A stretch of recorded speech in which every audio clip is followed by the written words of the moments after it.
ጸለምቲ አጋጢሙ ዝነበረ ግጭት ስዒቡ እዋናዊ መብርሂ ዝነበረ ፕሬዝደንት ጊዜያዊ ምሕዳር ትግራይ ጀነራል ታደሰ ወረደ ሰራዊት ካብቲ ከባቢ ክወጽእ ምእዛዝ ስዒቡ ዳግም ሓጺር መብርሂ ብጽሑፍ ለቂቖሎም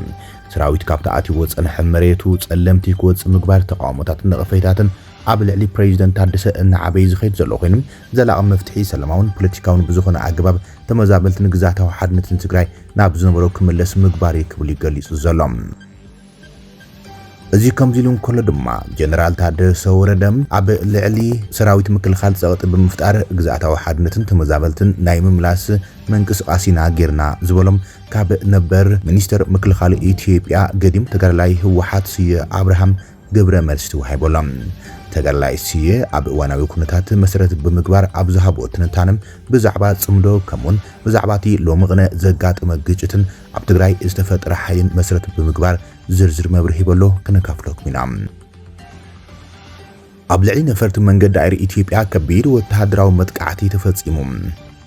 ኣብ ሱዳን ኣገዳሲ ዝተባሃለ ምዕባለ ይረኣየሎም ሰራዊት ሱዳን ኣብ ልዕሊ RSF ይወስዶም ብዘሎ ስጉምታት ዘመዝገቦም ዓወታትን ስዒቦም ርእሰ ከተማ ካርቱም ናብ ስሩዕ መንቀስቃሳት ትምለስ ከም ዘላን ዓለምለኻዊ መዕርፎ ነፈርቲ ካርቱም ድማ ናብ ኣገልግሎት ከም ዝተመለሰ ተገሊጹሎም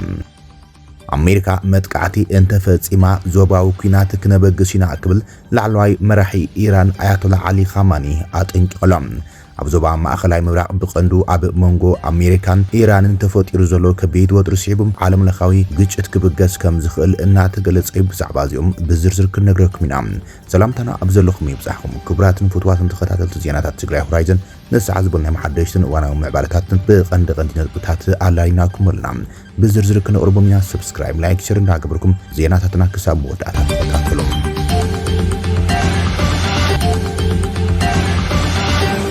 አጋጢሙ ዝነበረ ግጭት ስዒቡ እዋናዊ መብርሂ ሂቡ ዝነበረ ፕሬዝደንት ጊዜያዊ ምሕዳር ትግራይ ጀነራል ታደሰ ወረደ ሰራዊት ካብቲ ከባቢ ክወጽእ ምእዛዝ ስዒቡ ዳግም ሓጺር መብርሂ ብጽሑፍ ኣማሲሉ ለቂቖሎም ሰራዊት ካብ ኣትይዎ ጸንሐ መሬቱ ጸለምቲ ክወጽእ ምግባር ተቃውሞታትን ነቐፊታትን ኣብ ልዕሊ ፕሬዝደንት ታደሰም እናዓበይ ዝኸይድ ዘሎ ኮይኖም ዘላቒ መፍትሒ ሰላማውን ፖለቲካውን ብዝኾነ ኣገባብ ተመዛበልትን ግዛታዊ ሓድነትን ትግራይ ናብ ዝነበረ ክምለስ ምግባር ኢሎም ኣውናዊ መግለጺ ጊዜያዊ ምሕዳር ትግራይ ተባሂሎም ብቤት ጽሕፈት ፕሬዝደንት ማሊ ኣማሲሉ ኣብ ዝተዘርግሐ መግለጺ ጊዜያዊ ምምሕዳር ትግራይን ኣብ ትግራይ ዘላቕን ነባርን ሰላም ክረጋገጽ ዝኽእል ተመዛበልቲ ወገናት ውሕስኖም ተሓሊም ናብ መረበቶም እንትምለሱን ሕገ መንግስታዊ ወሰን ትግራይ እንተረጋገጽ ንምዃኑ ገሊጾሎም እዚ መሰረታውን ብሕታውን ድጉል ምኽንያት ጎንፂ ኮይኑ ከገልግል ዝኽእል ሕቶ ድማ ብሰላማውን ፖለቲካውን መንገዲ ክፍታሕ ዝኽእልን ዝግባእን እዩ ዝብል ጽኑዕ እምነት ከም ዘሎ ይገሊጾም ካብ ዝውፃእ ዘሎ መንገዲ ዘላቕን ተኣማንን ሰላም ከረጋገጽ ከም ዘይኽእል ጊዜያዊ ምምሕዳር ትግራይ ብጥብቂ ይኣምን ኢሎም ካብ ዝውፃእ ዘሎ መንገዲ ግን ዘላቕን ዘተኣማምንን ሰላም ከረጋገጽ ከም ዘይኽእል ጊዜያዊ ምምሕዳር ትግራይ እምነቱ ገሊጾሎም ኣብዚ ሰሙን ዘጋጥመ ግጭት እውን እቲ መሰረታዊ ሕቶ ትግራይ ዘላቒ ፍታሕ ብዘይምርካቡም ዘጋጥመን ክፍጠር ዘይግብኦን ኢልዎም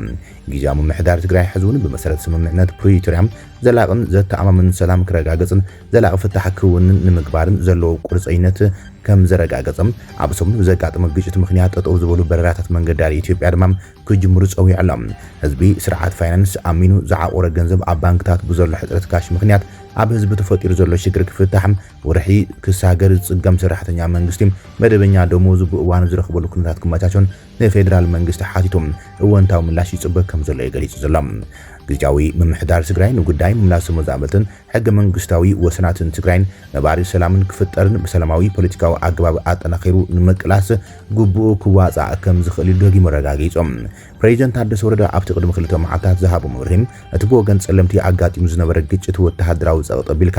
መንግስቲ ፌደራል መሬትናን ተመዛበልትናን ክምልስ ዝዓለመ እዩ ክብል ተዛሪቡ ነይሩ ይኹን እምበር በኣንጻር ኣብ ጸለምቲ ዝተኸፈለ ዋጋን ሰራዊቱን ካብ መሬቱ ኣትዮም ናበይ ክወጽእ ዝብል ተረድቲ ተቃውሞታት እዩ ካብ ደገፍቲ ህወሓት ዝኾነ ነጠፍቲ ማሕበራዊ መራኸቢታት ንውሳነት ፕሬዝደንት ገብረ መልሲ ዝህብሉ ዘሎ ብኻልእ መዳይ ድማ እቲ ብግጭት ናይ ምድርዳር ዓቕምና ክንዕቢ ሓሲብና ዝብል ትንታነ ፕሬዝደንት ታደሰን ብጾትን ሓደገኛን ንትግራይ ናብ ሓደገኛ ጥፍኣት ዝወስድን ብድፊት ሻዕብያ ዝተገብረ ጌጋ ስልሒት ከም ዝኾነ ድማ ገዲም ተጋዳላይ ስየ አብርሃ ተዛሪቦሎም ነበር ተጋዳላይ ህወሓትን ነበር ሚኒስተር ምክልኻል ኢትዮጵያን ስየ አብርሃ ኣብ ዝፈታን ሓደገኛን ናይ ታሪኽ ምዕራፍ ትግራይ ናብ ሚድያ ተቐልቂሉ እዋናዊ መብርህን ትንታነን ሂቦሎም አቶ ስዬ አብርሃ ጂኦፖለቲካዊ ኩነታት ዞባ ቀረና አፍሪካ ብፍላይ ትግራይ ኢትዮጵያን ኤርትራን ከባቢታት ቀይሕ ባሕርን ብፍሉይ ከም ዝከታተሎ ብምግላጽ እቲ ሕዚ ትግራይ ኣጋጢምዋ ዘሎ ከቢድ ናይ ህልውና ሓደጋ ብቐንዱ ካብ ውሽጢ ዝተበገሰ ሕመቕን ውድቀት ፖለቲካን ምዃኑ ኣስሚሩሎም ኣብ ትንታንኡ እቲ ንትግራይ ብሓይሊ ተቆጻጺሩ ተራእዩ ብዘይፈልጥ ኣብ መንጎ ተጋሩ ማሕበረሰባት ምቅሓርን ምብታን ክዋለድን ትግራይ ቅድሚ ሕዚም ክባር ዋጋ ዝኸፈሉን ብቐጻሉን ንህዝቦምን ዓዶምን ክረብሑ ዝኽእሉ መራሕቲ እንዳግለልካም ሽማሽም እንዳሃበን እንዳሳደደን ናብዚ ኩሉም ሕዚ ተበፂሑ ዘሎ ሕማቕ ኩነታት ኣውዲቑ እንዳዘሎ ሓይሊ እቲ ብደብረ ጽዮንን መንጀሪኖን ዝምራሕ ጉጅለ ህወሓትን ዝእዞ ካብ ኮር ንላዕሊ ዝበሃል ኣመራርሓ ሰራዊትን እዮም ክብል እዩ ኣቶ ስየ ተዛሪቡ ዘሎ እዚ ድማ ኣብ ትግራይ ኣብ ሓፂር ግዜ ኣብ እዋን መኸተ ተጠርዩ ዝነበረ ዓብዪ ብሄራዊ ሓበንን ትካልን ጅግና ዝነበረ ሰራዊት ትግራይ ንክፈርስን ክበታተን ዝገበረም ዓቕሚ ምድርዳር ትግራይ ብውሽጢ ዝበለ ሓይሊ እዩ ዝበለ ስዮም ንተጋሩ ናብ ከቢድ መከራ ኣውዲቕና ዝርከብን ዕድል ክወሃቦ ዘይግብኦ ሓይልን ይልዎም ተጋላይ ስዬ አብርሃ እቲ ለሙቕነ ብወገን ጸለምቲ ዝተወልዐ ግጭት እውን ሓላፍነት ዝወሰድ እቲ ሓይሊ ንሱ እዩ ኢሉ ዝኸሶ ህወሓትን ዝእዞም ካብ ኮርን ላዕሊ ምዃኖም ዝተዛረቡ ኮይኖም ዕላምኡ ድማ ናይ ምድርዳር ዓቕምና ንምዕባይ ዝብል ስሑት ገምጋም ምዃኑ ንመግለጺ ፕሬዚደንት ታደሰ ወረደ ኣመልኪቱም ነቐፈይቱ ኣቕሪቦሎም ጽምዶ ምስ ሻዕብያ ትግራይ ዓውደ ኩናት ዓበይቲ ሓይልታት ዝገብር ከም ዝኾነም ዘጠንቀቐ እቲ ነባር ፖለቲከኛ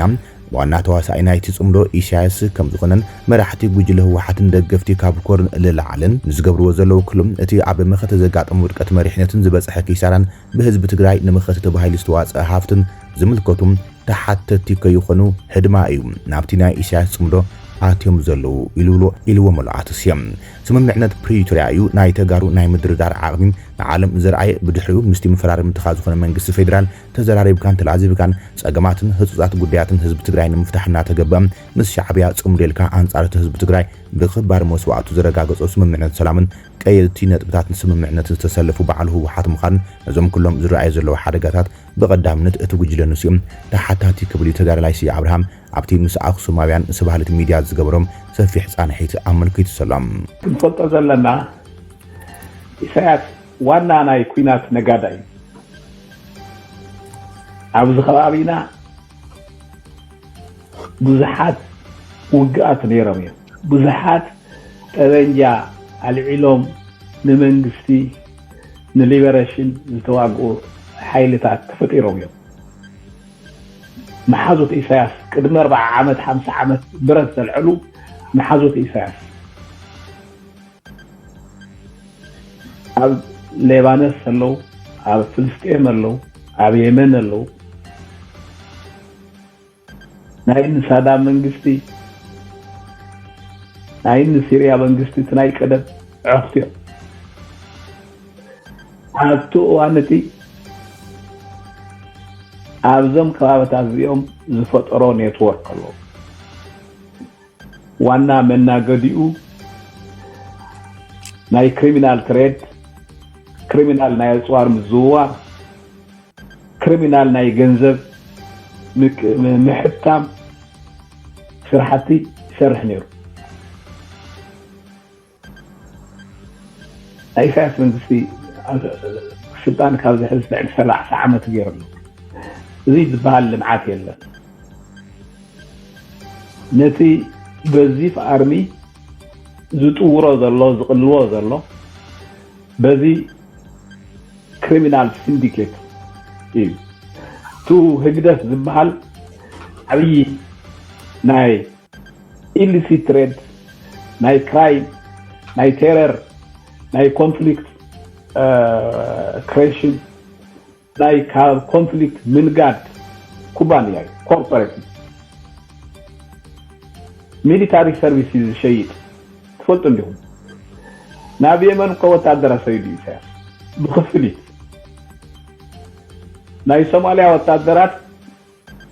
نا سوا أنتيوم كسلتنهم كاتار كن كفلك كاينا لهم تجنزب تخفلت مسلم ويا أي سددني جنزب يهوني تزيلو أي سددني متحجة هو ناي السودان كنا تفكير له شيشة يونيساس مقابل توار بسلطني تواقعتي زواقو المقرب زي كن بنت ايكونن بغنزبي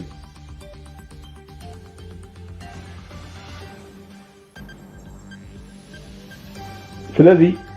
ኣነ ትናይ ኢሳያስ ናይ ህግደፍ ዓቕሚ ኣብ ከባቢ ናይ ዘይሕጋዊ ንግድን ከትርን ናይ ኩናትን ሽበራን ናይ ኩናትን ተሃዋኽን ዋና መሳለጥያ ኮርፖሬሽን እዩ ካብዚ ድማ ብዙሕ ገንዘብ ይረክብ እዩ ስለዚ ትጽምዶ እንተዋድድ እንተሎ ብነፃ ዝገብሮ ከይመስለኩም ናይ ባዕሉ ዕላማ ኳላ እንተሃሎ ክምወለሉ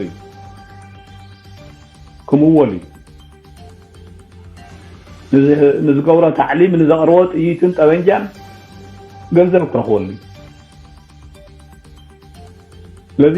ኣብ ኢትዮጵያ ኣብ ከባቢና ናይዞም ሓያላትን ሃብታማትን ጉዳይ ፈጻም ብምዃን ቀጥታዊ ወታደራዊ ግልጋሎት ኣቕራቢ ብምዃን ስምወለሉ እቲ ዝለመዶ ኣብ ኩናትን ፀጥታዊ ዕግርግርን ቢዝነስ ምስራሕን ምትራፍን ክሰርሐሉ ሓደ ዓብዪ ዕላማ ናይ ኢሳያስ እዚ እዩ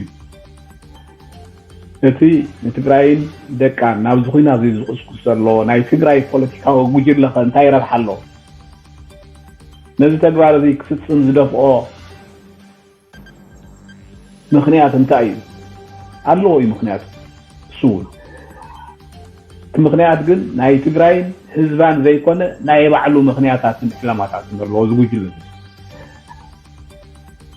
ውድቀት ኣመራርሓ መኸተን መዓላ ናይቲ ንመኸተ ዝተኣከበ ሃብትን ከይግምገም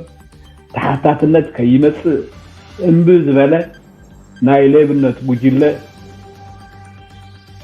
እዩ እዚ ካብ ተሓታትነት ንምህዳም እዩ ናብ ጽምዶ ዘምልጥ ዘሎ ነቲ ዘጋጠመ ወጥሪ ስዒቡ ዝተፈላለዩ ዓለም ለኻውን ትካላት ህድኣት ጽውዓ ዘለዋ ኮይነን ብመሰረት ስምምዕነት ፕሪቶሪያ ኩሎም ወገናት ክንቀሳቀሱም ጻውዒት ይቐርብዮም ሰሎም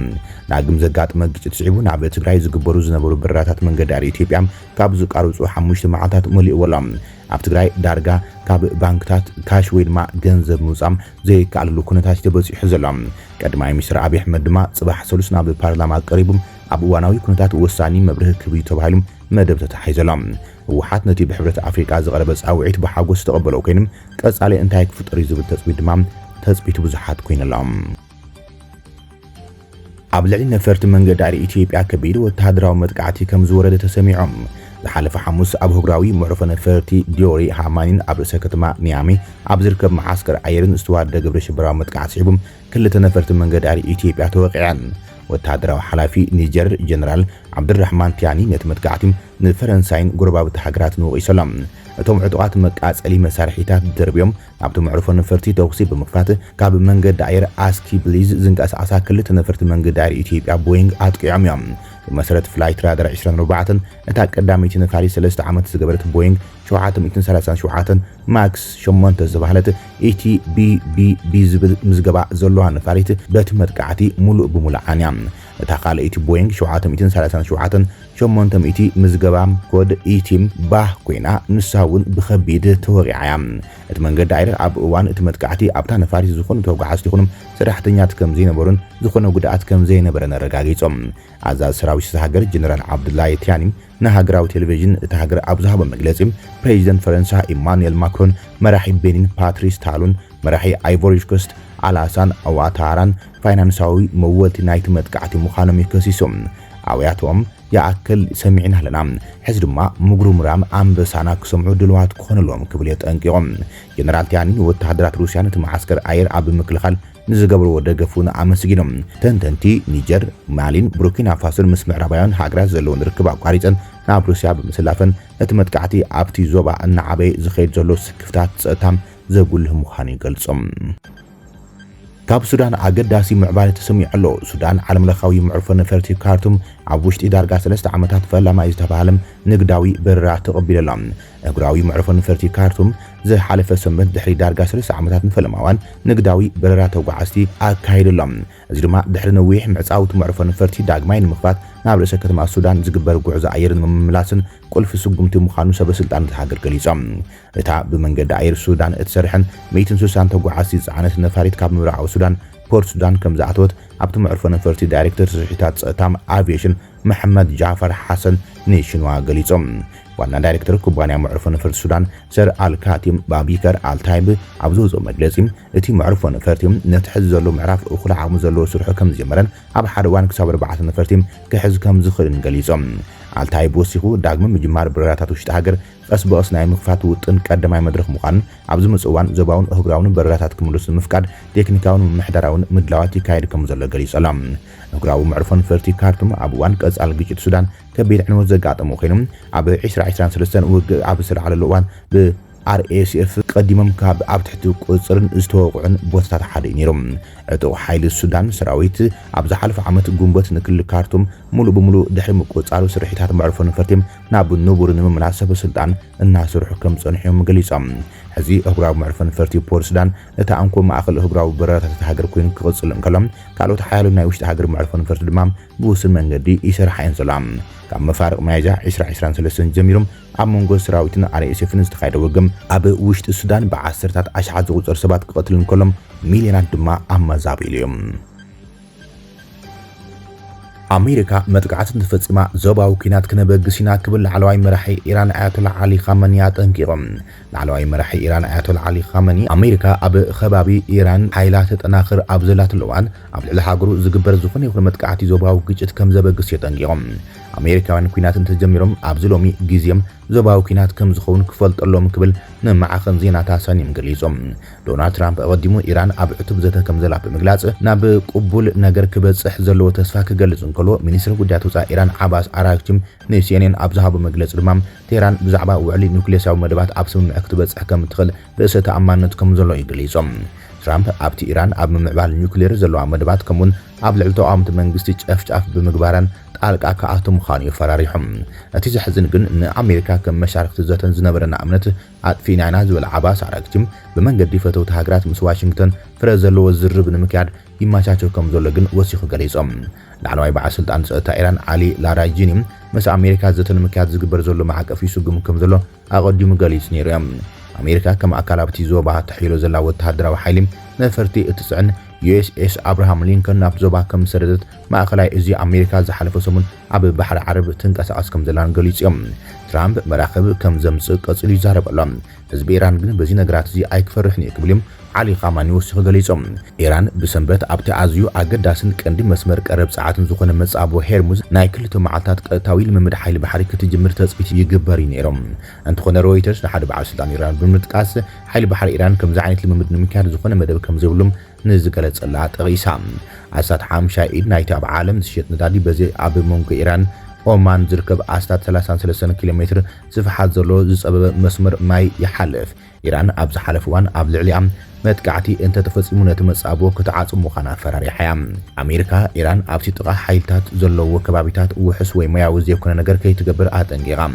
አራግቺ ድማ ሰራዊት ኣሜሪካ እቶም ሓይላት ዕጡቓት ሓይልታትና ኣብ መሬቶም ብኸመይ ናብ ዒላማ ልምምድ ክገብሩ ከም ዘሎም ክነግር ይፍትኑ ኢሎም ድማል ሰንበት ኣብ ኢራን ዝተሰምዑ ክልተ ፍንጀራታት ኣብቲ ሃገር ስክፍታት ከዓቢ ከም ዝገበሩ ድማ ተገሊጾም ኣብ ደቡባዊ ወደባዊት ከተማ ባንዳር ዓባስ ኣብ ዝርከብ ህንጻ ሓደ ሰብ ዝቐተለ 17 ሰባት ዘቆሰለም ፍንጀራ ዘጓነፉ ኮይኖም ብስንኪ ላሕኩ ጋዝ ከም ዘጋጥመ ድማ ሰበስልጣን ናይቲ ከባቢ ገሊጾም ማዕከን ዜና ታሳኒም ኣብ ማሕበራዊ መራኸቢታት ኣብቲ ፍንጀራ ሓደ ኣዛዚ ሓይሊ ባሕሪ ሓለዋ ሰውራ ዒላማ ከም ዝኾነ ዝተገልጸ ሓሶት ምዃኑ ሓቢራ ኣብ ደቡባዊ ምዕራብ ከተማ ኣሕፋዝ ብኻልእ ፍንጀራ ብውሕዱ 4 ሰባት ሞይቶም እቶም ሰበስልጣን ነቲ ፍጻመ እውን ምስ ላሕኩ ጋዝ ኣታሒዞም ከም ዝገለጽዎም ቴህራን ታይምስ ጸብጺባላ ክብራትን ፍትዋትን ተኸታተልቲ ዜናታትና ንሰዓት ዝብናይ መሓደሽትን ዋናው ምዕባለታትን ኣብዛዚምና ለና ንምክትታልኩም ነመስግን ሰላም